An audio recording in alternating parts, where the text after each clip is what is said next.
There's no feeling more intense than starting over.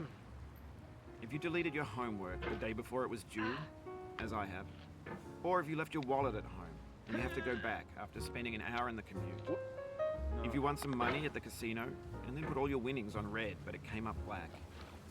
If you got your best shirt dry cleaned before a wedding and then immediately dropped food on it. If you won an argument with a friend and then later discovered that they just returned to their original view. Starting over is harder than starting up. If you're not ready for that, like if you've already had a bad day, then what you're about to go through might be too much. Feel free to go away and come back. I'll be here.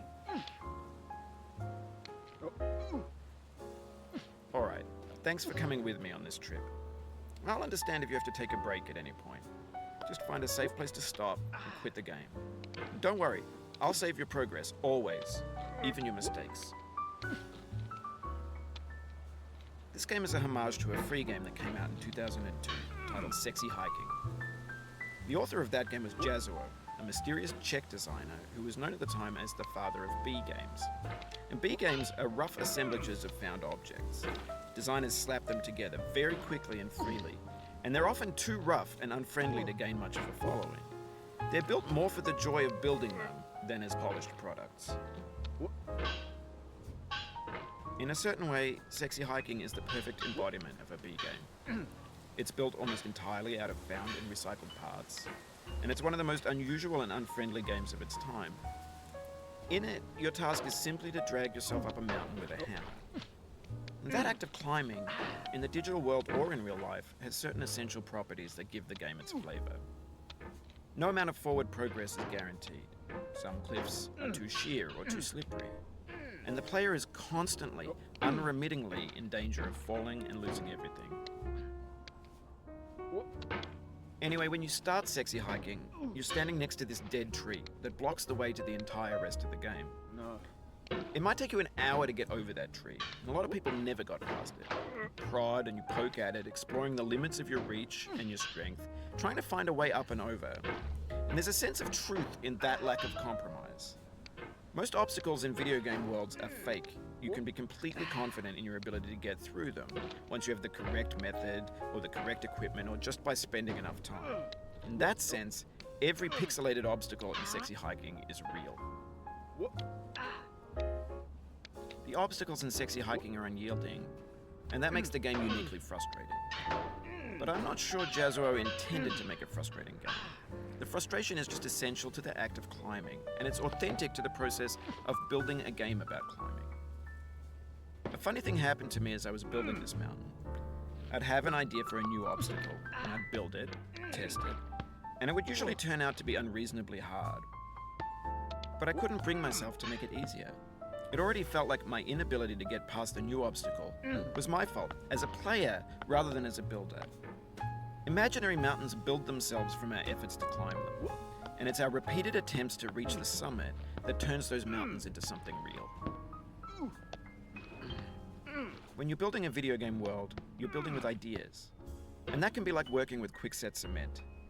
You mold your ideas into a certain shape that can be played with, and in the process of playing with them, they begin to harden and set until they're immutable, like rock. And at that point, you can't change the world. Not without breaking it into pieces and starting fresh with new ideas.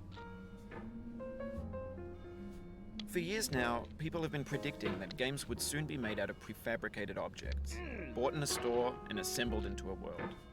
And for the most part, that hasn't happened, because the objects in the stores are trash. I don't mean they look bad or that they're badly made, although a lot of them are. I mean they're trash in the way that food becomes trash as soon as you put it in the sink. Things are made to be consumed and used in a certain context, and once the moment is gone, they transform into garbage. In the context of technology, those moments pass by in seconds. Over time, we've poured more and more refuse into this vast digital landfill that we call the internet. It now vastly outnumbers and outweighs the things that are fresh and untainted and unused. When everything around us is cultural trash, trash becomes the new medium, the lingua franca of the digital age.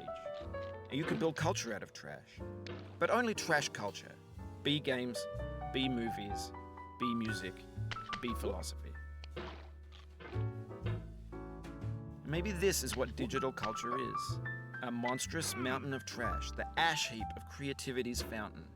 A landfill with everything we ever thought of in it. Grand, infinite, and unsorted. There's 3D models of breakfast, Gen X's fanfic novels, scan magazines, green screen Shia LaBeouf, banned snuff scenes on Live League. Facebook's got lifelike bots with unbranded adverts and candid shots of Kanye and Taylor Swift mashups, car crash epic failed GIFs, Russian dashcam vids, discussions of McRibs, discarded, forgotten, unrecycled, muddled, rotten, untitled.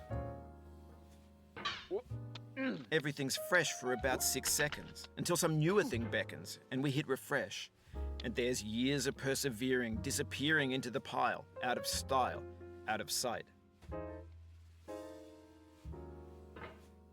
In this context, it's tempting to make friendly content that's gentle, that lets you churn through it but not earn it. Why make something demanding if it just gets piled up in the landfill, filed in with the bland things? When games were new, they wanted a lot from you. Daunting you, taunting you, resetting and delaying you. Players played stoically. Now everyone's turned off by that. They want to burn through it quickly, a quick fix for the fickle, some tricks for the clicks of the feckless. But that's not you, you're an acrobat. You could swallow a baseball bat. Now I know, most likely you're watching this on YouTube or Twitch, while some dude with 10 million views does it for you, like a baby bird being fed chewed up food. That's culture too. But on the off chance that you're playing this, what I'm saying is, trash is disposable, but maybe it doesn't have to be approachable. What's the feeling like? Are you stressed? I guess you don't hate it if you got this far, feeling frustrated. It's underrated.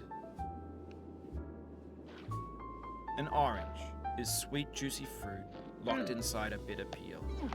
That's not how I feel about a challenge. I only want the bitterness. It's coffee. It's grapefruit. It's licorice. It feels like we're closer now. Composer and climber, designer and user. You could have refused, but you didn't. There was something in you that was hidden, that chose to continue. It means a lot to me that you've come this far, endured this much. Every wisecrack, every insensitivity, every setback you've forgiven me is a kingly gift that you've given me. We have the same taste, you and I. It's not ambition, it's ambition's opposite. An obdurate mission to taste defeat. You'll feel bad if you win, so I put this snake in for you. Have you thought about who you are in this? Are you the man in the pot, Diogenes? Are you his hand?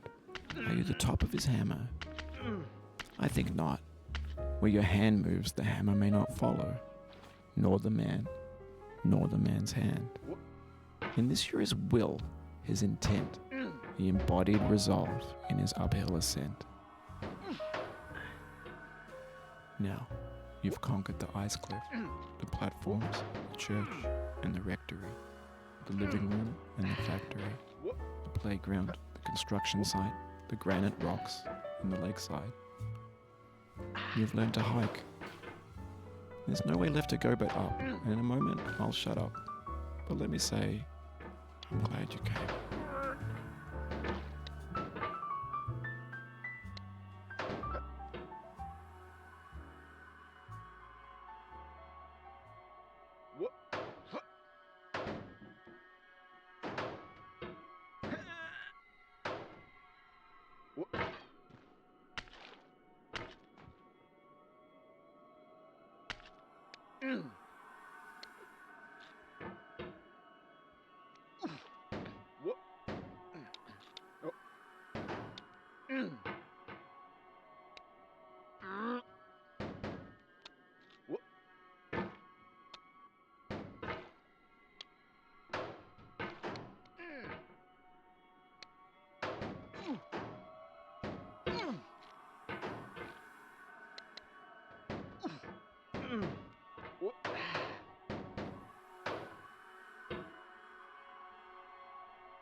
No.